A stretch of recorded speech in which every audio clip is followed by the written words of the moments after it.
सभी को नमस्कार। और आइए आज हम लोग देखेंगे द्वितीय विभक्ति पढ़ रहे थे, कुछ इसमें देखेंगे। कल देखे थे कुछ और उसके आगे आज हम लोग देखेंगे। ठीक है, तो द्वितीय विभक्ति कर्म कारक। ठीक है, द्वितीय विभक्ति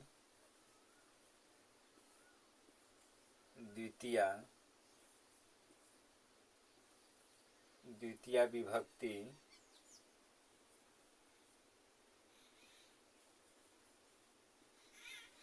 द्वितीय विभक्ति कर्म कारक।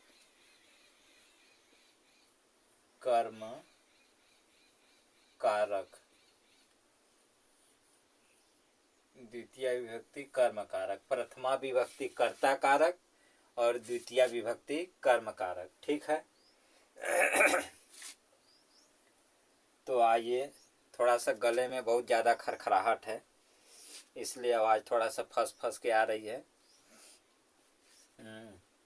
तो आज हम लोग सूत्र देखेंगे। अकथितम च एक सूत्र आता है अकथितम, उसे आज हम लोग पढ़ेंगे। ठीक है, तो आइए देख लेते हैं। अकथितम च एक सूत्र है द्वितीय विभक्ति में। सूत्र है अकथितम च।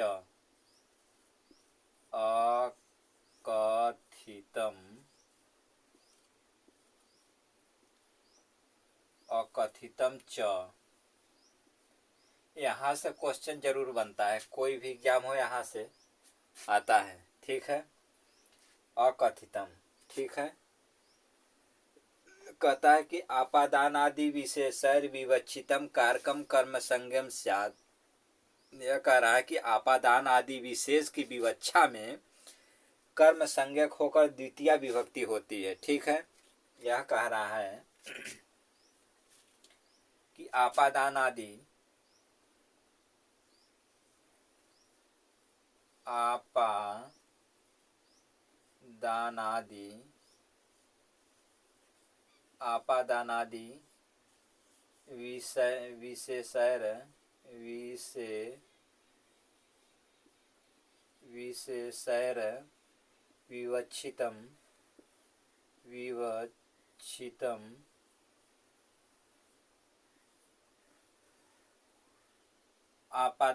विशेषैर विवक्षितम आपादानादि विशेषैर विवक्षितम कर्म संज्ञम स्यात्। आपादानादि विशेषैर विवक्षितम कारकम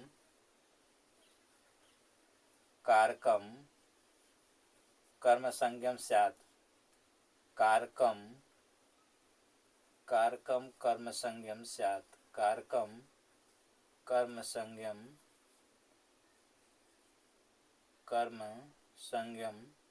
स्यात्। ठीक है, स्यात्।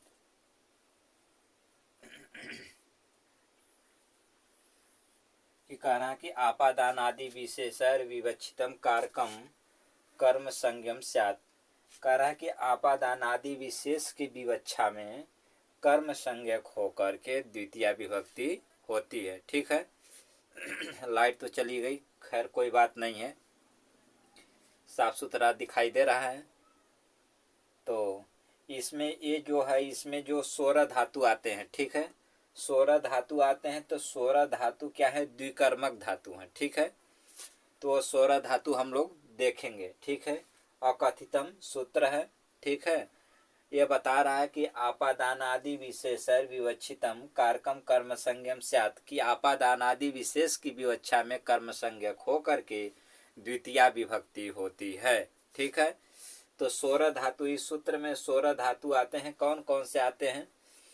तो कह रहा है कि दुहाच पच दंड रुधि प्रचित चिब्रु सासु जी मथ मुसाम कर्मयुग स्यादि कथितम तथा स्यात् निहरि कृष्वाहाम। ठीक है, ये 16 द्विकर्मक धातु है। इन 16 में दो दो कर्म होते हैं। ठीक है, एक एक कर्म नहीं होता है, दो दो कर्म होते हैं। एक क्वेश्चन तो इसी तरह पूछा था कि इसमें से दे दिया था 16 धातु में से एक धातु दे दिया था और पूछा था, और 3 अलग दे दिया था। तो उसमें पूछा था कि इसमें कौन सा धातु द्विकर्मक है। ठीक है, तो ये 16 धातु को जो है आपको याद करना पड़ेगा, ऐसे क्वेश्चन दे देगा। यदि तो इसमें से दे देगा कि 3 ठे अलग देगा, 1 ठे अलग दे देगा, ऐसे ही क्वेश्चन पूछता है। ठीक है, तो कौन सा किस में 2 कर्म हो रहा है, किस में 1 कर्म हो रहा है। तो जब आपको याद रहेगा कि दुहाच पच दंड रुधि प्रच्छिचि ब्रुसासु जी मथ मुसाम कर्मयुग स्याद कथितम तथा स्यात् निहरी कृष्वहाम, ये जो है 16 धातु आपको याद है तो कोई दे भाई, हमको क्या फर्क पड़ने वाला, हमको तो 16 का 16 याद है। ठीक है, तो चाहे हर से उलट के दे चाहे वो हर से उलट के दे, हमको तो 16 याद है तो हम सही टिक मार के आएंगे ही, चाहे कितनों घुमा फिरा लें। तो ये 16 धातुएं जहाँ तक हो सके कि आप लोग याद कर लेंगे तो ज़्यादा बेहतर रहेगा। ठीक है, सभी एग्जाम में पूछता है, नहीं तो लल्लू लाल हो जाओगे। जैसे गुरुजी लोग कहते हैं ना कि लल्लू लाल हो जाओगे तो लल्लू लाल हो जाओगे। ठीक है, जब एक गलती करके कॉम्पिटिटिव एग्जाम में एक गलती हो जाता है ना, तो उसी जगह से आपका सिलेक्शन क्या हो जाता है, ऐसे हो जाता है।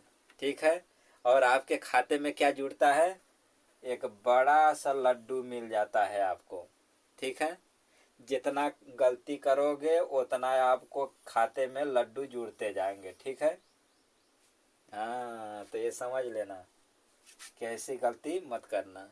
ठीक है, गलती करोगे तो लड्डू अपने खाते में जुटाते जाओगे। ठीक, तो आइए देख लेते हैं कि वो द्विकर्मक धातु कौन कौन से हैं। ठीक है, तो ये 16 द्विकर्मक धातु हैं। दुह, दुहाच, ठीक है, दुहाच, दुहाच पच दंड, दुहाच पच दंड रुधि, दुहाच पच दंड रुधि प्रच्छि, दुहाच पच दंड रुधि प्रच्छि चिब्रु, चिब्रु कि दुहाच पच दंड रुधि प्रच्छि चिब्रु सासु जी, सासु, सासू जी नहीं, अम्मा वाला सासू जी नहीं, ये सास माने उपदेश देने वाला है। ठीक है, ये मत समझ जाना कि वो अम्मा जी वाला सासू है, जो नई नवेली दुल्हन जाती है ससुराल में तो उसके सासू जी वाला, वो मत समझ लेना। ठीक है, करा कि दुहाच पच दंड रुधि प्रच्छि चिबरू सासू जी मथ मुसाम। ठीक है, सासू जी, सासू जी। ठीक है, कुछ बहुत संस्कार बहुएं रहती हैं तो क्या कहती हैं, सासू जी। नहीं तो वैसे कुछ लोग जो थोड़ा सा ज़्यादा संस्कारी होती हैं वो क्या कहती हैं, बुढ़िया। इसे भी समझ लेना। ठीक है, तो कहना कि दुहाच पच दंड रुधि प्रच्छि चिबरू सासू जी मथ मुसाम, मथ मुसाम, मथ मुसाम। ठीक है, मथ मुसाम, मुसाम अर्थात मूस, मूस से मत समझ लेना, मूस माने यहाँ चुराना होता है। ठीक है, कह रहा है कि दुहाच पच दंड रुधि प्रच्छि चिब्रु सासू जी मथ मुसाम। चलिए लाइट आ गई, बड़ी अच्छी चीज है कि सासू जी मथ मुसाम और कर्मयुग, कह रहा है कि कर्म, कर्मयुक्त, कर्मयुक्त स्यात् कथितम, कर्मयुग, कर्मयुक्त स्यात् कथितम तथा, कर्मयुग स्यात् कथितम तथा, तथा स्यात्, तथा, तथा स्यात् निह्री, निह्री कृष्वहम, कृष, कृष्वहम। ठीक, ये 16 धातुएं हैं। ठीक है, अब इसका अर्थ देखिए बता देता है कि इन सब का क्या क्या अर्थ है। ठीक है, 16 धातुएं ये हैं। ठीक है, करा कि दुहाच पच दंड रुधि प्रच्छि चिब्रु सासु जी मथ मुसाम कर्मयुक्त, कर्मयुक्त स्याद कथितम, कर्मयुक्त। ठीक है, कि कर्मयुक्त स्याद कथितम, स्यात, करा कि कर्मयुक्त स्याद कथितम। ठीक है, कर्मयुक्त, कर्म, कर्मयुक्त स्याद कथितम, कथितम, कथितम कहाँ है भाई, स्यात् कथितम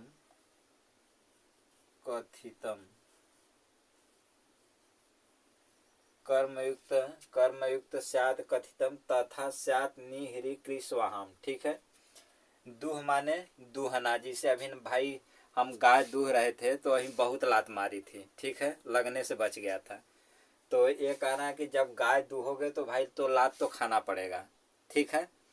तो इसलिए गाय जिनके पास गाय है भाई बच करके दूहना। कुछ गाय बहुत ज़्यादा लात मारती हैं, हमें भी मारी है कल का। तो ये कह रहा है कि दुहाच पच दंड रुधि। दूह माने दूहना, आज माने मांगना, पच माने पकाना, दंड माने दंड देना, पकाना।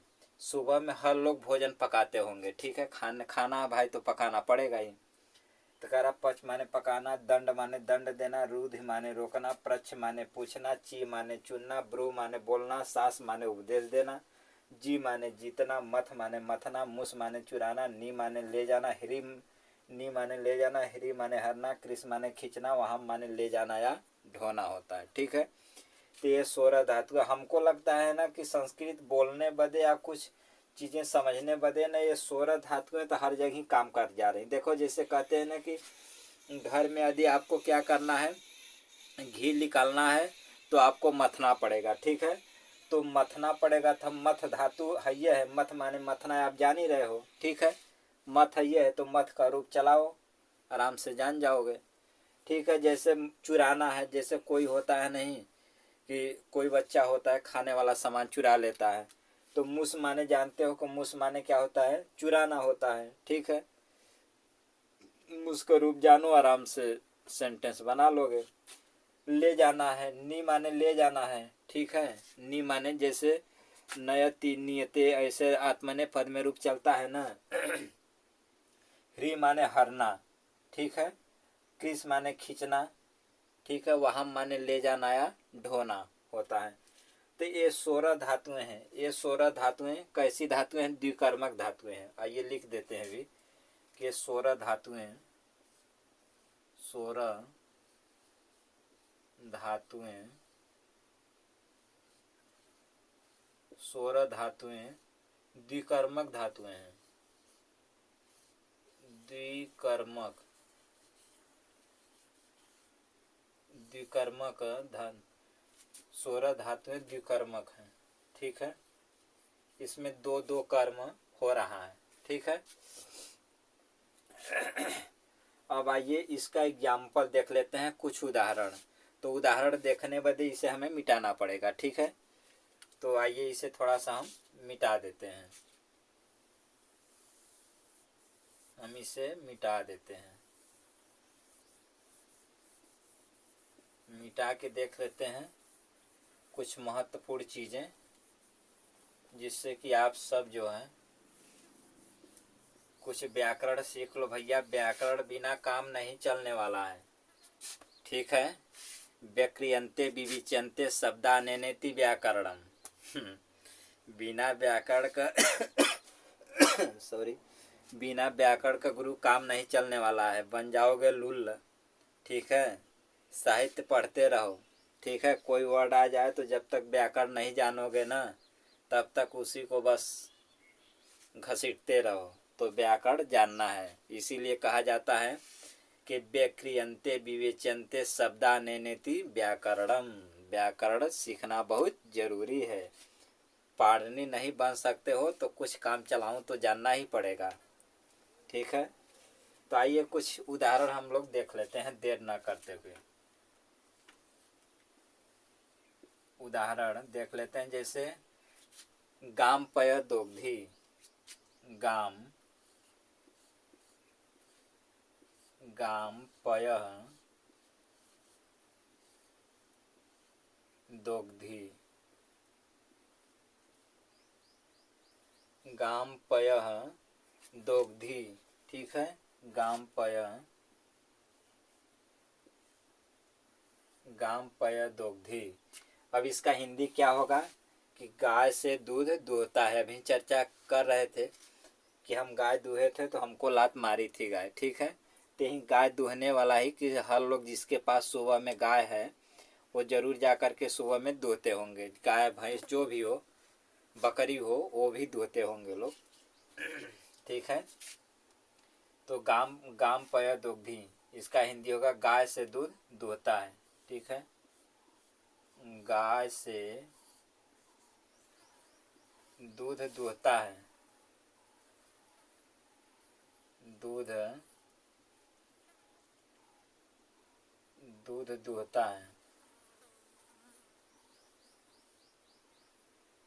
दुहता है, गाय से दूध दुहता है। ठीक है,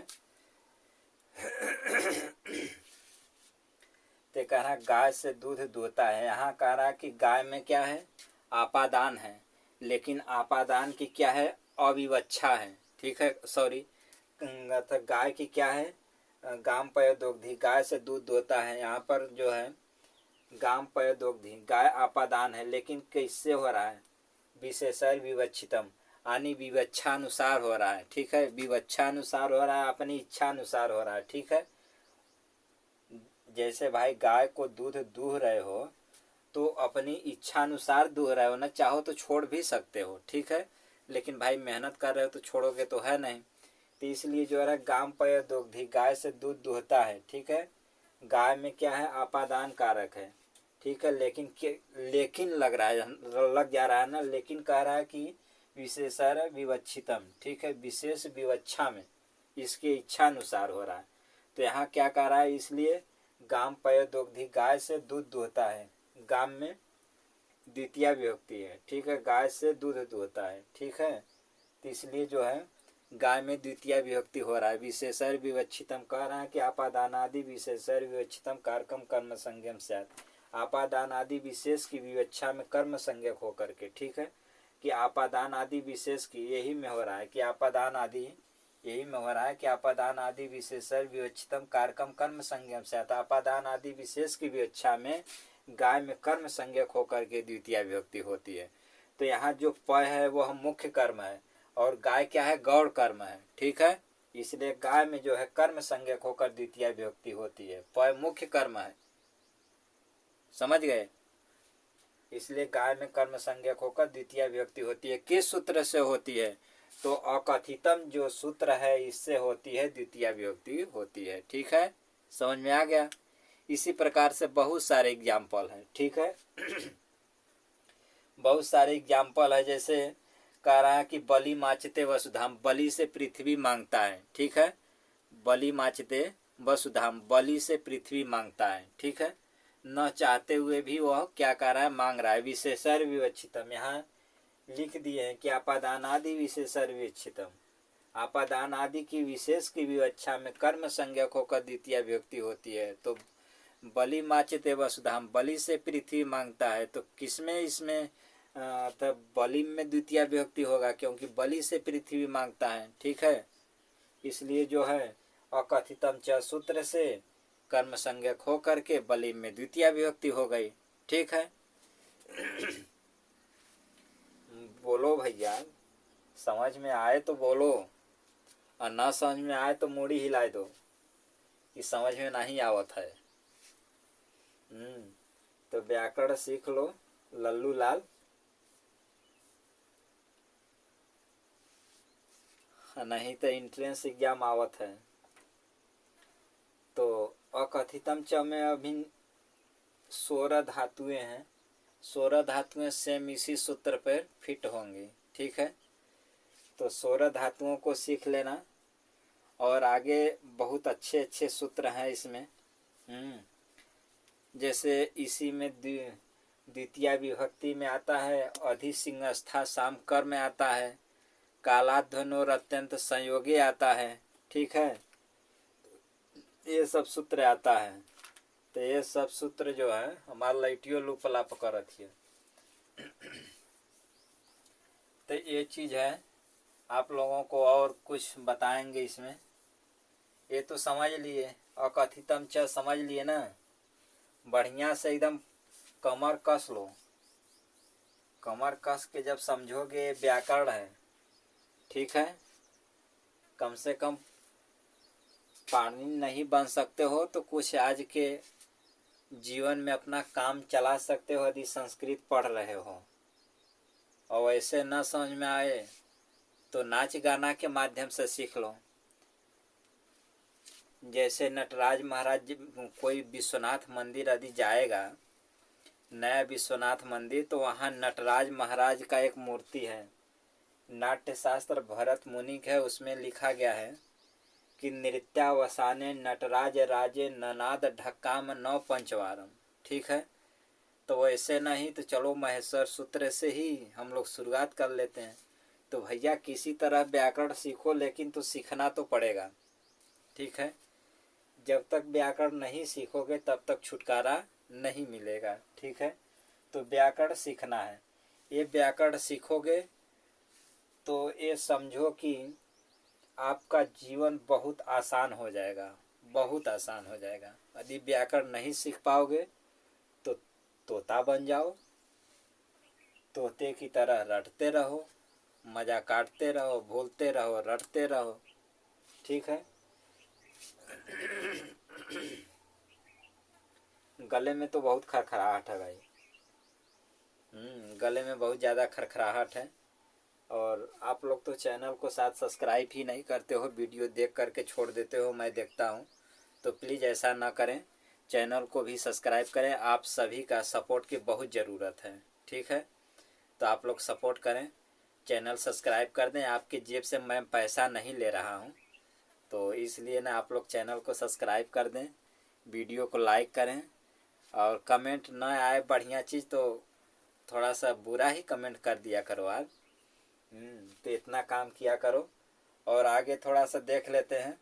एक सूत्र आता है अधिसिंहस्था साम कर्म। ठीक है, एक सूत्र आता है, इसे मिटा देते हैं।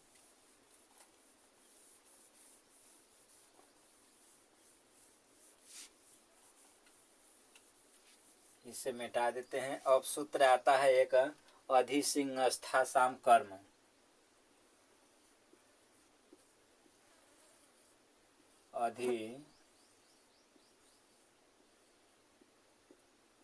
अधिसिंहस्था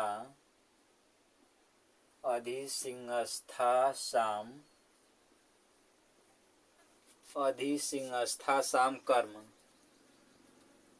अधिसिंहस्था साम कर्म। अधिसिंहस्था साम कर्म। ठीक है, यह कह रहा कि अधि उपसर्ग पूर्वक सिंह सोना, अस्था ठहरना, आस बैठना, इन धातुओं के योग में कर्म संज्ञक होकर द्वितीय विभक्ति होती है। ठीक है, ये अधि जो है उपसर्ग है। ठीक है, अधि क्या है? उपसर्ग है।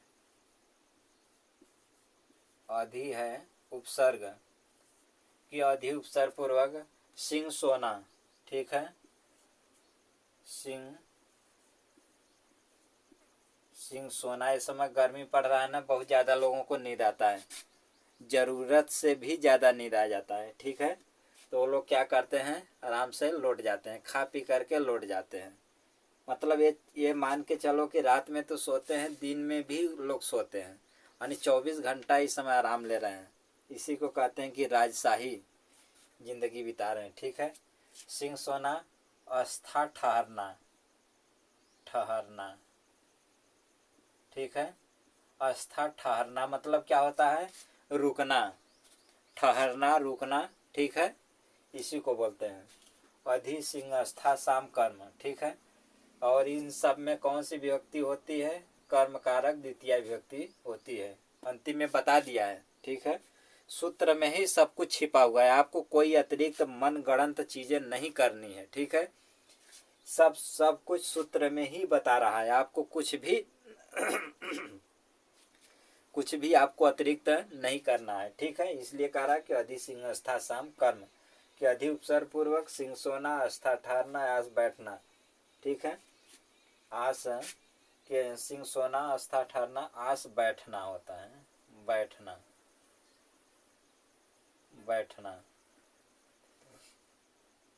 आस माने बैठना होता है। ठीक है, इन सब में कौन से होती हैं? कर्म संज्ञक होकर द्वितीय व्यक्ति होती है। आइए कुछ उदाहरण हम लोग देख लेते हैं। उदाहरण, तब आप लोगों को ज़्यादा समझ आएगा। उदाहरण देखिए, कुछ अगले वीडियो में ना हमने लिखा है अथा यथा करके लिखा है। ठीक है, हमने करके अथा अथा लिखा है। अथा मतलब संस्कृत में ना उदाहरण ही होता है, जैसे होता है, ठीक है। तो आप लोग घबराना मत कि सर अगले वीडियो में आपने अथा अथा करके लिखा। अथा मतलब जैसे होता है, जैसे मतलब होता है एग्जाम्पल होता है, उदाहरण ही होता है, जो कि यहाँ देखिए मैं उदाहरण लिख दिया हूँ, तो सेम वही होता है। संस्कृत में एक शब्द का अनेकों अर्थ होता है, तो उससे घबराना मत कि सर आप अगले वीडियो में तो आप ये लिखे थे, अथा लिखे थे, तो इसका सेम उसका अर्थ एक ही चीज, एक ही शब्द होता है ना, उसके बहुत सारे अर्थ होते हैं, ठीक है। तो हम अलग अलग अर्थ का प्रयोग कर लेते हैं, ठीक है। तो इसलिए आप लोगों को घबराने की जरूरत नहीं है। आदि समझ में न आए तो आप कमेंट कर देना कि सर आप संस्कृत लिखें तो इसका हिंदी क्या होगा, ठीक है। तो अगले वीडियो में हम उसको डिस्कशन कर देंगे, ठीक है। तो घबराने की बात नहीं है, सेम वही चीज, अर्थ सेम होता है। तो थोड़ा सा हमारा शब्द कोश थोड़ा मजबूत है, तो मैं अलग अलग शब्दों का मतलब प्रयोग कर लेता हूँ, ठीक है।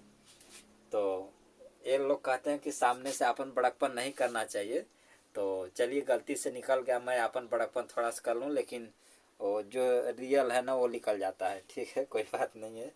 तो आइए हम लोग देखते हैं, ठीक है। अधि सिंहस्था शाम कर में देख लेते हैं। जैसे हरि बैकुंठम सोते, हरि बैकुंठ में सोते, हरि बैकुंठम अधिसेते,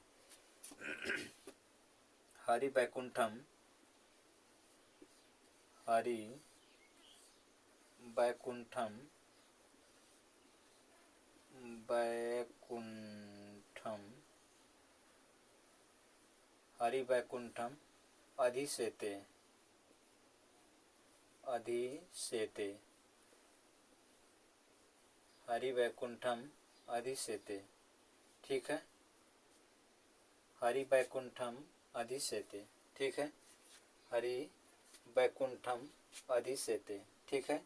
हरि बैकुंठ में क्या करता है, सोता है, ठीक है। इसका हिंदी यही होगा कि हरि बैकुंठम अधिसेते, ठीक। हरि बैकुंठम अधिसेते, हरि बैकुंठ में सोता है, ठीक है। तो आप देखिए कि हरि कहाँ सो रहा है, ये तो भाई पता होना चाहिए ना। जैसे मान के चलो कि राजा पलंग पर बैठ रहा है, तो राजा कहाँ बैठ रहा है, पलंग पर बैठ रहा है, तो राजा के लिए इम्पोर्टेंट क्या चीज है, पलंग है। तो उसी प्रकार से हरि बैकुंठम अधिसेते, हरि कहाँ कहाँ सो रहा है, सेते माने सोना होता है, अधि क्या है, उपसर्ग है। अभी इसके पहले में भी मैंने चर्चा किया हुआ है कि अधि क्या है, उपसर्ग है। सिंह सोना, आस्था ठहरना, आस बैठना होता है, तो सेते होता है, ठीक है। तो हरि बैकुंठम अधिसेते, तो हरि कहाँ सो रहा है, बैकुंठ में। तो शयन का आधार क्या है, आधार क्या है, ठीक है, बैकुंठ है। इसलिए बैकुंठ में कौन सी विभक्ति होती है, द्वितीय विभक्ति होती है, ठीक है। इसलिए देखिए बैकुंठम में कौन सी विभक्ति हुई है, द्वितीय विभक्ति हुई है, क्योंकि शयन का जो आधार है कहा कौन सा है, तो वह शयन का आधार क्या है, बैकुंठ है, बैकुंठ में सो रहा है, ठीक है। हरि बैकुंठ में सो रहे हैं, इसलिए जो है बैकुंठ में द्वितीय विभक्ति होती है, ठीक है। अधि उपसर्ग पूर्वक लगा दिए हैं, सेते माने सोना होता है, अधिसेते थोड़ा शब्द की सुंदरता बदे के अधि उपसर्ग पूर्वक लगा करके हम लोग शब्द को बना लेते हैं, ठीक है, शब्द को बना लेते हैं, ठीक है। अधिसेते 22 उपसर्ग है संस्कृत में, आप सभी लोग जानते हैं। अगर नहीं जानते होंगे तो जान लीजिए कि प्र परा अप सम अनु निश निर दुस दुर वी यांग नी अधि अपि अति सु उत परि सु उत परि प्रति परि उप, ये 22 उपसर्ग हैं, ठीक है। फिर से देख लीजिए, प्र परा अप सम अनु निश निर दुस दुर वी आंग नी अधि अपि अति सु उत अपि प्रति परि उप, ये 22 उपसर्ग हैं, ठीक है। 22 उपसर्ग संस्कृत में होते हैं, वैसे हिंदी में तो तमाम प्रकार के उपसर्ग होते हैं, लेकिन 22 उपसर्ग यदि आपको याद रहेगा तो आप बहुत अच्छे तरीके से आप समझ लेंगे कोई चीज़, ठीक है। तो ये अधि सिंहस्था साम कर्म का एक उदाहरण देख लिए, कुछ और उदाहरण आइए हम लोग देख लेते हैं। जैसे कहना है कि, ठीक है, कहना है कि राम शिलाम अधितिष्ठति, ठीक है, अधितिष्ठति, राम शिला पर बैठते हैं, राम शिलाम, ठीक है, राम शिलाम अधितिष्ठति, ठीक है। कहना है कि रामः, ठीक है। कह रहा है कि रामः शिलाम, रामः शिलाम अधितिष्ठति, अधितिष्ठति, तिष्ठति, अधितिष्ठति। रामशिला पर क्या करते हैं? बैठते हैं, ठीक है। रामः शिलाम अधितिष्ठति, रामशिला पर बैठते हैं, ठीक है। तो क्या कह रहा है, किस सूत्र से द्वितीय विभक्ति हुई है? तो अधिसिंहस्था साम कर्म से जो है द्वितीय विभक्ति हुई है। तो इसी प्रकार से बहुत सारे एग्जाम्पल आपको मिल जाएंगे, ठीक है। जैसे होता है कि राजा सिंहासन पर बैठता है, ठीक है। राजा सिंहासनम अध्यास्ते, तो राजा सिंहासन पर बैठते हैं, राजा सिंहासनम अध्यास्ते। इसी प्रकार से आपको बहुत सारे एग्जाम्पल मिल जाएंगे, सूत्र, ठीक है, उदाहरण। तो इसलिए जो है तो मेन चीज़ आप लोग टारगेट करिए कि जब तक सूत्र का कोई सूत्र है उसका अर्थ नहीं जान लेंगे तब तक आपको समझ में नहीं आएगा। देखिए सब कुछ इसी में है, सब कुछ सूत्र में है। जो बड़े बड़े ज्ञाता होते हैं ना, तो सूत्र को ही अच्छी तरह से समझ लेते हैं तो एग्जाम्पल अपने आप समझ में आ जाएगा, ठीक है। तो आप सूत्र में सब कुछ है, आपको भटकना नहीं है। सूत्र आप जान गए, सब कुछ जान गए, ठीक है। तो वीडियो काफ़ी लंबी हो जाएगी, इसके लिए तो छोटा ही करेंगे। तो अब मिलेंगे अगले वीडियो में, तब तक के लिए जय हिंद। और चैनल को आप लोग सब्सक्राइब नहीं करते हैं तो प्लीज़ सब्सक्राइब कर।